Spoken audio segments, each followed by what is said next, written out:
Doctor Babasaheb Ambedkar यांच्या जयंतीनिमित्त आंबेडकरवादी लोकमंच नांदेड यांच्या वतीनं भव्य प्रबोधन महासभेचं आयोजन करण्यात आले। हा कार्यक्रम रविवार दिनांक 26 एप्रिल 2026 रोजी सायंकाळी 4 वाजता शंकरराव चव्हाण सभागृह नांदेड येथे पार पडणार आहे। या प्रबोधन महासभेचं अध्यक्षस्थान माननीय सुरेशदादा गायकवाड संस्थापक अध्यक्ष भूषवणार असून कार्यक्रमात विविध मान्यवरांची उपस्थिती लाभणार आहे। कार्यक्रमाचा मुख्य विषय वर्तमान राजकीय परिस्थितीत धर्मनिरपेक्ष भारताचं भविष्य असा असून या विषयावर सखोल मार्गदर्शन करण्यात येणार आहे।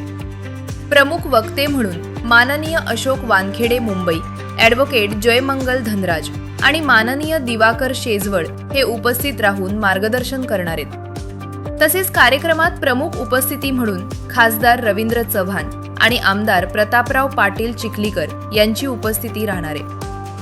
या कार्यक्रमाचं आयोजन प्राध्यापक देविदास मनोहरे महासचिव यांच्या मार्गदर्शनाखाली करण्यात येत असून PS गवळे, जनार्दन कडवे आणि चंद्रकुमार बनसोडे यांच्यासह सर्व पदाधिकारी आणि कार्यकर्ते कार्यक्रमाच्या यशस्वीतेसाठी प्रयत्नशील आहेत।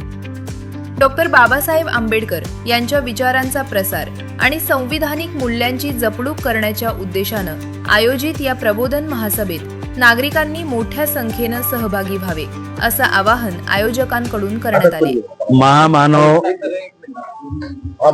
महामानव भारतरत्न भारतीय घटनेचे शिल्पकार डॉक्टर बाबासाहेब आंबेडकर यांच्या 135व्या जयंतीच्या निमित्ताने आंबेडकरवादी लोकमंचाच्या वतीने डॉक्टर बाबासाहेब आंबेडकरांच्या जयंती सोहळा साजरा करण्यात येत आहे। या जयंती सोहळ्याचा एक भाग म्हणून वर्तमान राजकीय परिस्थितीत धर्मनिरपेक्ष भारताचे भविष्य या विषयावर प्रबोधन महासभा आयोजित केलेली आहे शंकरराव चव्हाण सभागृहामध्ये दुपारी 4 वाजता। या सभेला प्रमुख वक्ते म्हणून राष्ट्रीय पत्रकार नामवंत अशोक वानखेडे, सिद्धार्थ विहार लॉ कॉलेजचे प्राचार्य ॲडव्होकेट जयमंगल धनराज आणि मुंबई पत्रकार संघाचे पदाधिकारी आणि नामांतरवादी आंदोलनातील नेते दिवाकर शेजवळ यांचं मुख्य भाषण आयोजित केलेली आहेत। या सभेसाठी नांदेडचे लोकप्रिय खासदार रवींद्रजी चव्हाण आणि कंधार लोह्याचे लोकप्रिय आमदार प्रतापरावजी पाटील चिखलीकर यांची प्रमुख उपस्थिती राहणार आहे।